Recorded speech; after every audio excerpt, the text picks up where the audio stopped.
शिरीष के फूल पाठ के साथ मैं वीणा मिश्रा आपके समक्ष उपस्थित हूँ।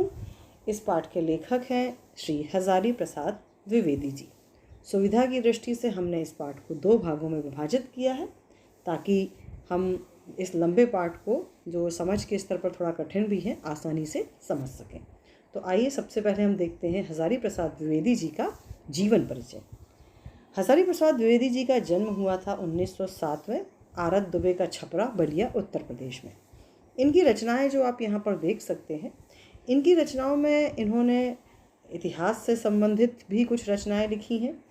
वाणभट्ट की आत्मकथा, चारू चंद्रलेख, पुनर्नवा, अनामदास का पोथा। हिंदी साहित्य से संबंधित रचनाएं भी आपको मिलेंगी। हिंदी साहित्य का आदिकाल, हिंदी साहित्य उद्भव और विकास, सूर साहित्य, कबीर, और इसी तरह से इन्होंने फूलों के बारे में भी लिखा है, जैसे अशोक के फूल, शिरीष के फूल। और ये शांति निकेतन से जुड़े रहे हैं, इसलिए इन्होंने शांति निकेतन से जुड़ी पत्रिका का संपादन भी किया है। पुरस्कार और सम्मान में साहित्य अकादमी मिला है इन्हें आलोक पर्व पर, और भारत सरकार द्वारा पद्म भूषण और लखनऊ विश्वविद्यालय द्वारा डीलिट की उपाधि मिली है। सन 1979 दिल्ली में इनका देहांत हुआ है। तो संक्षिप्त जीवन परिचय के बाद हम बढ़ते हैं पाठ परिचय की ओर। यहाँ प्रस्तुत ललित निबंध शिरीष के फूल लेखक के संग्रह कल्पलता से उद्धृत है। लेखक का निबंध संग्रह है कल्पलता, उससे यह निबंध लिया गया है। इसे ललित निबंध कहा गया है और ये ललित निबंध केवल हजारी प्रसाद द्विवेदी जी ही हैं जो लिखते हैं। ललित का अर्थ होता है सुंदर, चूँकि निबंध एक ऐसी विधा है जो बहुत गंभीर विचारों को समाहित किए होती है, किंतु हजारी प्रसाद द्विवेदी जी की विशेषता है कि वे अपने गंभीर विचारों को भी बहुत ही सुंदर ढंग से व्यक्त करते हैं, इसलिए इनके निबंध ललित निबंध की श्रेणी में आते हैं। अब इस पाठ में इन्होंने बताया क्या है। इसमें लेखक आंधी, लू और गर्मी की प्रचंडता में भी अवधूत की तरह अविचल होकर कोमल पुष्पों का सौंदर्य बिखेर रहे शिरीष के माध्यम से मनुष्य की अजीब जिजीशा और तुमुल कोलाहल कलह के बीच धैर्यपूर्वक लोक के साथ चिंतारत कर्तव्यशील बने रहने का महान मानवीय मूल्य के रूप में स्थापित करता है। वाक्य थोड़ा सा जटिल है, चूँकि लंबा है, तो इसे सरल भाषा में समझते हैं कि यहाँ पर लेखक ने शिरीष के फूलों की तुलना की है अवधूत अर्थात सन्यासियों से। जिस तरह से सन्यासी लोग विपरीत परिस्थितियों में भी अविचल होते हैं, वैसे ही जो शिरीष का फूल है वो भीषण गर्मी में, लू के बीच, आंधियों के बीच यह अपनी सुंदरता बिखेरता है। अब इसके माध्यम से लेखक ये बताना चाहते हैं कि मनुष्य की अजेय जिजीविषा अर्थात ऐसी जीने की इच्छा जिसे कोई नहीं जीत सकता, और तुमुल कोलाहल के बीच धैर्यपूर्वक लोक के साथ चिंतारत कर्तव्यशील बने रहने का महान मानवीय मूल्य, अर्थात आसपास भयंकर शोर हो रहा हो, प्रचंड शोर हो रहा हो, ऐसे शोर के बीच में धैर्य के साथ समाज के साथ चिंतारत और अपने कर्तव्यों को पूरा करते रहने का जो मानवीय मूल्य है उसे स्थापित करने की चेष्टा की है। ऐसी भावधारा में बहते हुए उसे देह बल के ऊपर आत्मबल का महत्व सिद्ध करने वाली इतिहास विभूति गांधी जी की याद हो आती है, तो वह गांधीवादी मूल्यों के अभाव की पीड़ा में भी कसमसा उठता है। तो चूँकि हजारी प्रसाद द्विवेदी जी थोड़े से गांधीवादी मूल्यों पर चलने वाले व्यक्ति हैं, तो गांधीवादी मूल्यों का जो अभाव है वर्तमान दौर में, इन्हें वो बेचैन करता है। और उन्हें इसलिए याद आती है गांधी जी की, क्योंकि गांधी जी देह बल से भले ही कमज़ोर हों, पर उनमें आत्मबल बहुत गजब का था, और उसी आत्मबल के बल पर इस इतिहास विभूति ने देश को आज़ादी दिलाई। वैसा ही शिरीष का फूल है जो भीषण गर्मी में, भीषण विपरीत परिस्थितियों में भी अपने कोमल से शरीर के कारण, क्योंकि उसमें आत्मबल है, पर शरीर तो कोमल है परंतु आत्मबल है, तो उसका महत्व यहाँ दर्शाया गया कि शिरीष का फूल भी गांधी जी की तरह ही विपरीत परिस्थितियों में आत्मबल के कारण जीता रहता है और अपनी खूबसूरती बिखेरता रहता है। निबंध की शुरुआत में लेखक शिरीष पुष्प की कोमल सुंदरता के जाल बुनता है, उसकी सुंदरता बताते हैं, फिर इस सुंदरता को भेद कर उसके इतिहास में पहुंच जाते हैं, और फिर उसके जरिए मध्यकाल के सांस्कृतिक इतिहास में घुस जाते हैं, फिर तत्कालीन जीवन व सामंती वैभव विलास को सावधानी से दर्शाते हुए उसका खोखलापन भी उजागर करते हैं। लेखक अशोक के फूल के भूल जाने की तरह ही शिरीष को नज़रअंदाज किए जाने की साहित्यिक घटना से आहत है, अर्थात दुखी है।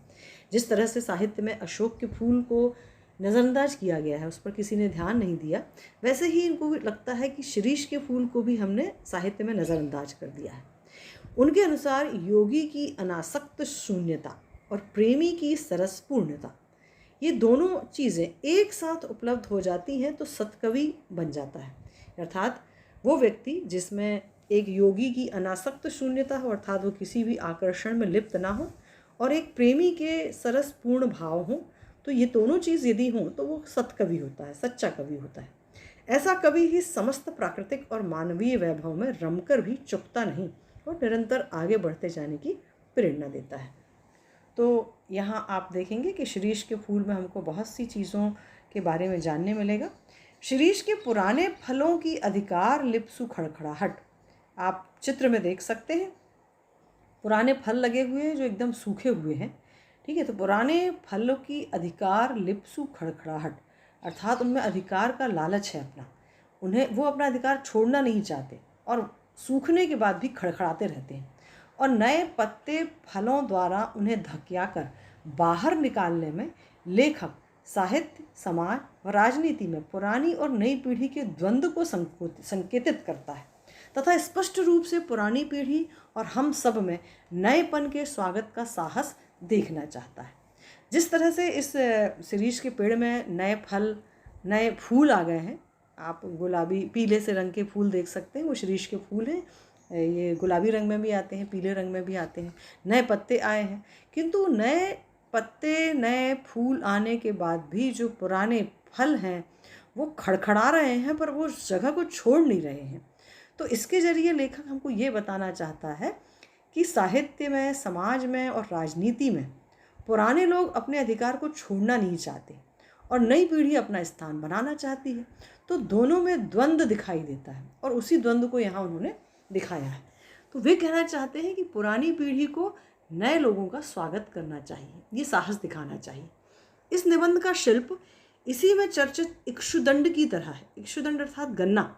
जिस तरह से गन्ना ऊपर से कठोर दिखता है किंतु अंदर से बहुत ही सरस होता है, वैसे ही ये निबंध है, इसकी बनावट है। ये ऊपर से आपको कठोर दिखेगी पर अंदर से बहुत ही सरस रसधारा प्रवाहित होती है। सांस्कृतिक संदर्भों व शब्दावली की भड़कीली खोल के भीतर सहज भावधारा के मधुरस से युक्त यह हर तरह से आस्वाद्य अर्थात स्वाद लेने योग्य और प्रयोजनीय अर्थात उद्देश्य से युक्त है तथा इस प्रकार लेखक के प्रतिनिधि निबंधों में से एक है, अर्थात ये लेखक के मुख्य निबंधों में से एक है। अब हम बढ़ते हैं पाठ की ओर। शिरीष के फूल। जहाँ बैठ के यह लेख लिख रहा हूँ उसके आगे पीछे दाएं बाएं शिरीष के अनेक पेड़ हैं। जेठ की जलती धूप में जबकि धरित्री निर्धूम अग्निकुंड बनी हुई है। शिरीष नीचे से ऊपर तक फूलों से लद गया था। तो लेखक बता रहे हैं कि वो जिस जगह पर बैठकर लेख लिख रहे हैं वहाँ चारों ओर शिरीष के पेड़ हैं। जेठ अर्थात गर्मी का महीना है, धूप एकदम तप रही है, जलती हुई सी प्रतीत हो रही है, और धरित्री अर्थात धरती निर्धूम बिना धुएं का अग्निकुंड बनी हुई है। भले ही धुआं नहीं उठ रहा है पर बिल्कुल अग्नि की तरह तप रही है। शिरीष नीचे से ऊपर तक फूलों से लद गया है। ऐसी भीषण गर्मी में शिरीष का पेड़ फूलों से लदा हुआ है। कम फूल इस प्रकार की गर्मी में फूल सकने की हिम्मत करते हैं, अर्थात फूल जो एक कोमल चीज़ है, ऐसी भीषण गर्मी में वो कैसे जीवित रहता है। तो कम ही फूल हिम्मत करते हैं गर्मी में खिलने की। कर्णिकार और आरगवत की बात मैं भूल नहीं रहा हूँ। कर्णिकार अर्थात कनेर। तो कवि कहते हैं कि मैं कनेर और अमलतास की बात को नहीं भूल रहा हूँ, वे भी खिलते हैं गर्मी में, वे भी आसपास बहुत हैं। लेकिन शिरीष के साथ आरगवत की तुलना नहीं की जा सकती। शिरीष के साथ अमलतास की तुलना हम नहीं कर सकते। क्यों? वह 15-20 दिन के लिए फूलता है और बसंत ऋतु के पलाश की भांति फूलता है। अर्थात अमलतास जो है वो मात्र 15-20 दिन के लिए ही फूलता है, जिस तरह से बसंत ऋतु में पलाश का फूल खिलता है। कबीरदास जी को इस तरह 15 दिन के लिए लहक उठना बिल्कुल पसंद नहीं था। अब यहाँ इन्होंने कबीरदास जी का जिक्र लाया है, तो कबीरदास जी ने इससे संबंधित कुछ लिखा है। यह भी क्या कि 10 दिन फूले और फिर खंखड़ के खंखड़, खंखड़ अर्थात जो सूख कर कठोर हो जाता है। तो कबीरदास जी को ये बिल्कुल पसंद नहीं था कि 10 दिन तो तुमने फूल लिया और उसके बाद फिर वही सूख के तुम कठोर बन गए। दिन 10 फूला फूल के खंखड़ भया पलास, ऐसे दुमदारों से तो लंडूरे भरे।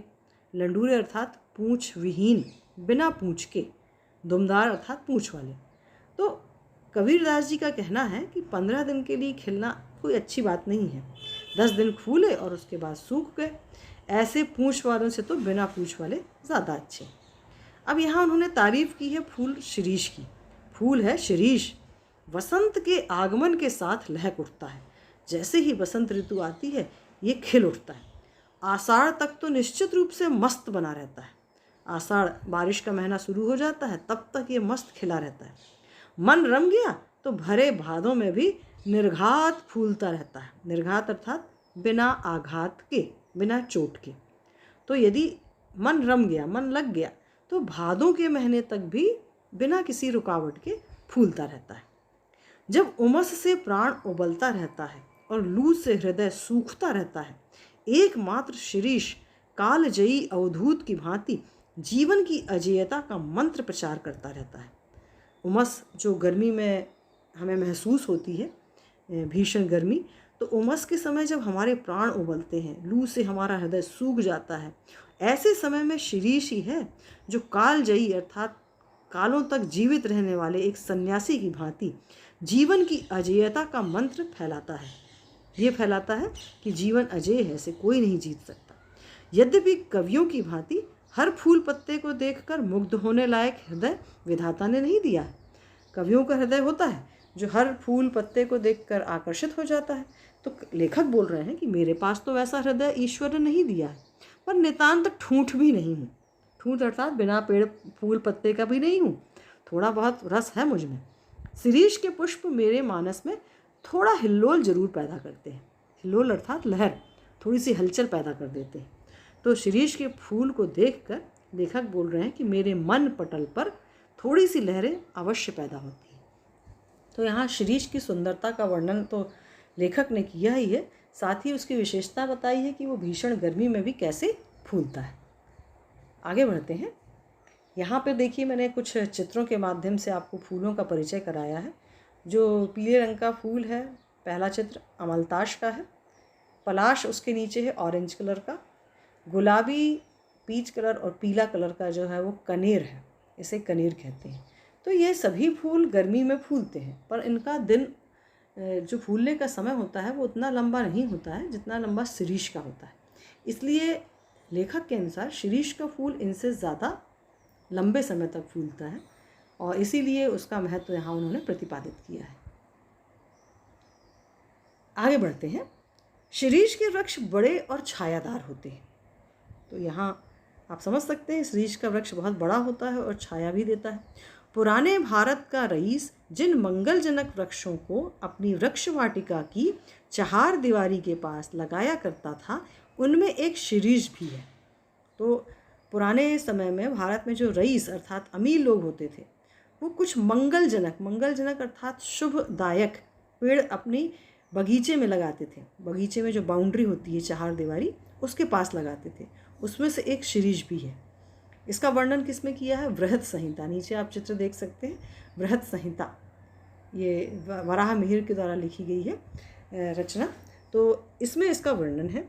अशोक, अरिष्ट, अरिष्ट अर्थात रीठा होता है, पुन्नाग और शिरीष के छायादार और घनम शण अर्थात घना चिकना, घनम शण हरितिमा से परिवेष्टित अर्थात ढका हुआ वृक्ष वाटिका जरूर बड़ी मनोहर दिखती होगी।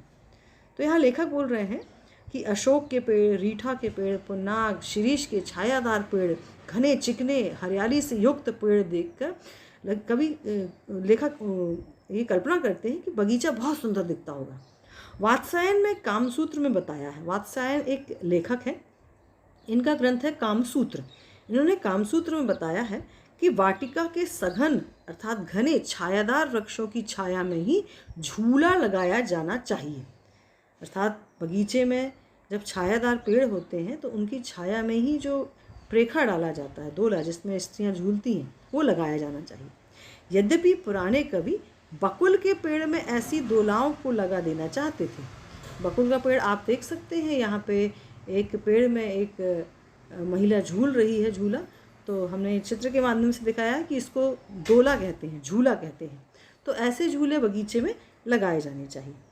यद्यपि पुराने कवि बकुल के पेड़ में ऐसी दोलाओं को लगाना देखना चाहते थे, पर शिरीष भी क्या बुरा है। अर्थात बकुल का पेड़, ये जो मैंने बीच में दिया है बकुल, या इसको मौलश्री भी कहते हैं, उसके फूल हैं, उसके फल हैं। तो बकुल के पेड़ को वो लोग चाहते थे कि बगीचे में होना चाहिए, पर लेखक के अनुसार शिरीष भी क्या बुरा है। डाल इसकी अपेक्षाकृत कमज़ोर ज़रूर होती है। किसकी डाल? शिरीष की डाल थोड़ी सी बकुल की अपेक्षा कमज़ोर होती है, पर उसमें झूलने वालियों का वजन भी तो बहुत ज़्यादा नहीं होता। अर्थात उसमें नाजुक सी कोमल सी लड़कियां ही झूलती हैं, राजकुमारियां झूलती हैं, तो उनका वजन भी ज़्यादा नहीं होता। कवियों की यही तो बुरी आदत है कि वजन का एकदम ख्याल नहीं करते। तो लेखक कह रहे हैं कि कवि लोग बकुल के वृक्ष की बात करते हैं, शिरीष की बात नहीं करते, और वो नारियों के वजन की बात भी नहीं करते हैं और उसका ख्याल ही नहीं करते। यदि उसका ख्याल करते तो शायद शिरीष के पेड़ में झूला डालने की बात अवश्य करते। मैं तुंदिल नरपतियों की बात नहीं कह रहा हूँ, वे चाहें तो लोहे के पेड़ बनवा लें। तुंदिल अर्थात तोंद वाले, और नरपति अर्थात राजा। तो ऐसे तोंद वाले राजा, उनकी बात यहाँ पे नहीं की जा रही है, क्योंकि वे इसमें झूला नहीं झूलते हैं। हाँ, वे चाहें तो लोहे के पेड़ बनवा सकते हैं जिनमें वे अपने लिए झूले डाल सकते हैं। तो यहाँ पे लेखक सीधे सीधे इतिहास में घुसे हैं कि इतिहास में किस तरह से किन वृक्षों को बगीचों में लगाया जाता था, और उसमें शिरीष का वृक्ष भी है जिसे लगाया जा सकता था। भले ही इसकी डाल कमज़ोर हो, पर कोमल महिलाओं के लिए, बालिकाओं के लिए झूलने के लिए ये वृक्ष ठीक है, गलत नहीं है। आगे बढ़ते हैं। आप यहाँ पे आप अरिष्ट का पेड़ की पत्तियाँ देख सकते हैं सबसे ऊपर, उसके बाद पुन्नाग है जिसमें फल भी लगे हुए हैं, और अशोक के फूल भी देख सकते हैं। अशोक के पेड़ तो हम बहुत देखते हैं, फूल कम देखने में आते हैं। अशोक के फूल ही हजारी प्रसाद द्विवेदी जी की रचना है। आगे बढ़ते हैं। अब यहाँ पर लेखक धीरे धीरे इतिहास में प्रवेश करते हैं। शिरीष का फूल संस्कृत साहित्य में बहुत कोमल माना जाता है। संस्कृत साहित्य जिसको अधिकांशतः कालिदास जी ने रचा है। मेरा अनुमान है कि कालिदास ने यह बात शुरू में प्रचार की होगी। प्रचार अर्थात इसका उन्होंने प्रचार प्रसार किया होगा, इसका फैलाया होगा इस बात को कि शिरीष का फूल बहुत कोमल होता है। उनका इस पुष्प पर कुछ पक्षपात था, मेरा भी है। लेखक ने यहाँ जो कोष्ठक में बात की है, ब्रैकेट में, वो उन्होंने अपना नज़रिया बताया है। वे कह रहे हैं कालिदास थोड़ा सा शिरीष पुष्प पर पक्षपात रखते थे, अर्थात इसके फेवर में बात करते थे, और मैं भी करता हूँ। कह गए हैं शिरीष पुष्प केवल भौरों के पदों का कोमल दबाव सहन कर सकता है। कौन कह गए हैं? कबीरदास जी। कबीरदास जी ने कहा है कि शिरीष पुष्प इतना कोमल होता है, आप चित्र में भी देख सकते हैं, पूरा रेशेदार कोमल तंतु होते हैं। तो उनका कहना है कि ये इतना कोमल होता है कि ये केवल भौरों के पैरों का कोमल दबाव ही सहन कर सकता है, पक्षियों का तो बिल्कुल नहीं। पदम सहेत भ्रमरस्य पेलवम शिरीष पुष्पम न पुनः पततृणाम। अब मैं इतने बड़ी कवि की बात का विरोध कैसे कहूँ? लेखक कह रहे हैं कि जब कालिदास ने कह दिया कि ये भंवर के पैरों का ही भार सह सकता है, पक्षियों का नहीं, तो मैं उनका विरोध कैसे कर सकता हूँ? सिर्फ विरोध करने की हिम्मत ना होती तो भी कुछ कम बुरा नहीं था, यहाँ तो इच्छा भी नहीं है। अर्थात लेखक कह रहे हैं कि हिम्मत की बात नहीं है, मेरी तो इच्छा भी नहीं है कि मैं कालिदास जी की इस बात का विरोध करूं। खैर, मैं दूसरी बात कह रहा था। शिरीष के फूलों की कोमलता देखकर परवर्ती कवियों ने, परवर्ती अर्थात बाद के, कालिदास के बाद के कवियों ने समझा कि उसका सब कुछ कोमल है। अर्थात यहाँ फूल की कोमलता बताई कालिदास ने, परंतु बाद के कवियों को लगा कि इस फूल के प्रत्येक हिस्से को उन्होंने कोमल बताया। यह भूल है, इसके फल इतने मजबूत होते हैं कि नए फूलों के निकल आने पर भी स्थान नहीं छोड़ते। ये चित्र हमने पहले भी देखा है जब हम इसका सारांश देख रहे थे। तो फूल अवश्य कोमल होते हैं पर इसके फल बहुत मजबूत होते हैं। नए फूल भी आ जाते हैं तब भी ये अपना स्थान नहीं छोड़ते। जब तक नए फल पत्ते मिलकर धकिया कर उन्हें बाहर नहीं निकाल कर देते तब तक वे डटे रहते हैं। वसंत के आगमन के समय जब सारी वनस्थली पुष्प पत्र से मरमरित होती रहती है, मरमरित अर्थात जहाँ पत्तों की खड़खड़ाहट पैर के नीचे आती है, पत्तों की खड़खड़ ध्वनि सुनाई देती है पूरे वन प्रदेश पे, शिरीष के पुराने फल बुरी तरह खड़खड़ाते रहते हैं। अर्थात जैसे ही वसंत का आगमन होता है तो पुराने पत्ते झड़ जाते हैं और पैरों के नीचे उनकी खड़खड़ाहट सुनाई देती है। उस समय शिरीष के जो पुराने फल होते हैं वो वृक्षों में खड़खड़ाते रहते हैं। तो उनको देखकर लेखक कहते हैं कि मुझे इनको देखकर उन नेताओं की बात याद आती है जो किसी प्रकार जमाने का रुख नहीं पहचानते, अर्थात ज़माने में कैसी हवा बह रही है वो नहीं पहचानते, और जब तक नई पौध के लोग उन्हें धक्का मारकर निकाल नहीं देते तब तक जमे रहते हैं। नई पौध अर्थात नई जनरेशन, नई पीढ़ी। तो राजनीति में आप देख सकते हैं कि बहुत से बुज़ुर्ग लोग राजनीति में, नेता लोग कायम हैं अभी भी। तो यदि नई जनरेशन आ रही है, वो नए नेताओं का स्थान लेना चाहती है, तो पुराने नेताओं को अपना स्थान छोड़ देना चाहिए। तो लेखक उसी तरफ इशारा कर रहे हैं। तो यहाँ पे उन्होंने बताया है कि पुरानी पीढ़ी को नई पीढ़ी का स्वागत करना चाहिए। तो शिरीष को देखकर उनको ये बात याद आती है और इस ओर उन्होंने संकेत किया है। आगे देखिए, मैं सोचता हूँ कि पुराने की यह अधिकार लिप्सा क्यों नहीं समय रहते सावधान हो जाती। अधिकार लिप्सा अर्थात पुराने लोग को जो अधिकार मिला है उसका लालच उनके मन से जा नहीं पाता। तो लेखक को यहाँ पे थोड़ा सा आहत है, वे दुखी हैं कि वे सावधान क्यों नहीं हो जाते। जरा और मृत्यु ये दोनों ही जगत के अति परिचित और अति प्रामाणिक सत्य हैं। जरा अर्थात बुढ़ापा और मृत्यु तो सभी जानते हैं।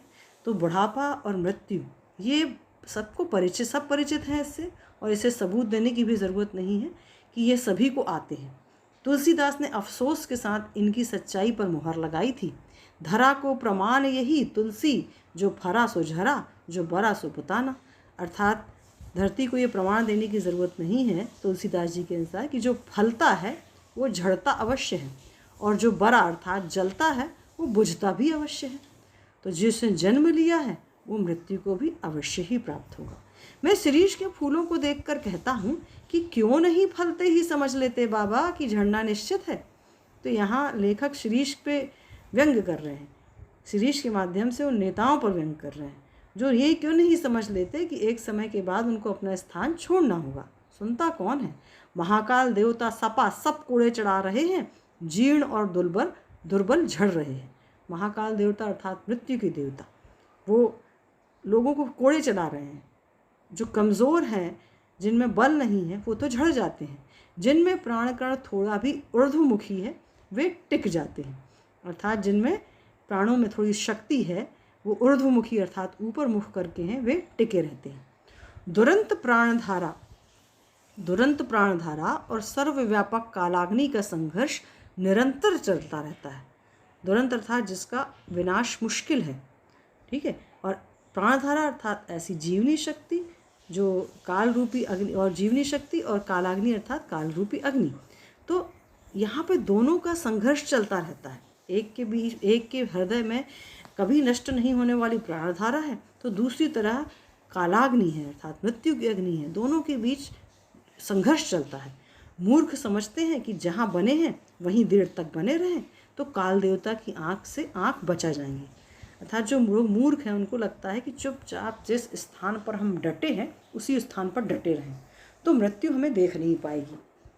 भोले हैं वे, हिलते डुलते रहो, स्थान बदलते रहो, आगे की ओर मुँह किए रहो तो कोड़े की मार से बच सकते हो, जमे कि मरे। तो यहाँ जो लेखक है वो जमे की मरे के माध्यम से ये बता रहे हैं कि यदि हम विकास नहीं करेंगे, समय के साथ अपने आप को नहीं बदलेंगे, जम के एक ही जगह पर रहेंगे तो हमारा अंत निश्चित है। इसलिए हमको हिलते डुलते रहना चाहिए, अपना स्थान बदलते रहना चाहिए, आगे की ओर मुँह करें अर्थात भविष्य को स्वीकार करना चाहिए। यदि हम ऐसा करेंगे तो कोड़े की मार से हम बच सकते हैं। तो आज के लिए इतना ही है। इसके बाद हम दूसरी कड़ी में बाकी के गद्यांशों के साथ मिलेंगे। धन्यवाद।